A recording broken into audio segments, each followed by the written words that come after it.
Good morning. This is going to be short and sour.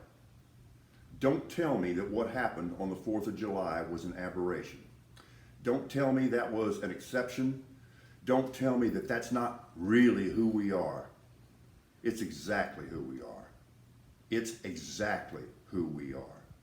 We could not get to noon on the 4th of July without commemorating that event with what is now the quintessential American act.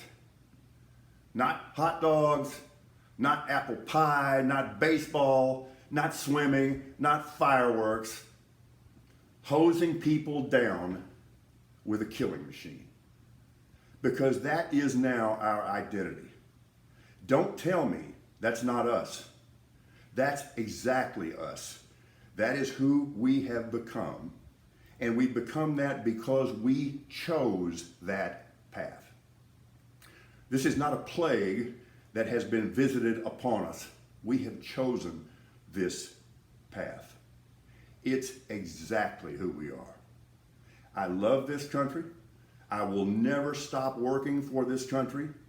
Those of you who want to keep trying, I will proudly and steadfastly stand shoulder to shoulder with you forever. But don't tell me this is not who we are. This is exactly who we are. And this pains me to say this, but this bromide that, well, despite all of this, we're still the greatest country in the world. We're not the greatest country in North America. Stop it. The only path out of this is first to stop the denial. This is what has happened.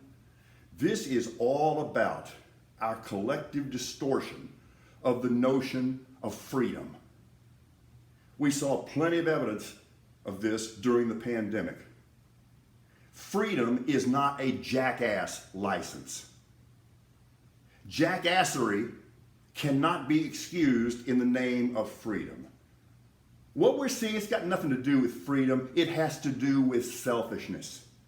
This idea that freedom means you have no obligation to the collective, that you have no obligation to the society, that you have no obligation to your fellow human being, that's exactly why we are where we are. It's driving all of this. It's hedonistic selfishness. And the people who have fought and died to defend our freedom, we disgust them. We have distorted the notion of freedom, and that's why we are where we are. And let me say this too. There's nothing in our Constitution, there's nothing in our Bill of Rights that is an unrestricted right. And we got to keep people from saying this. We can't let them get away with it anymore. This idea that the Second Amendment says you have a right to an AR-15, bullshit. You do not. And I don't understand why rational people continue to tolerate that statement. There is no right that's unrestricted.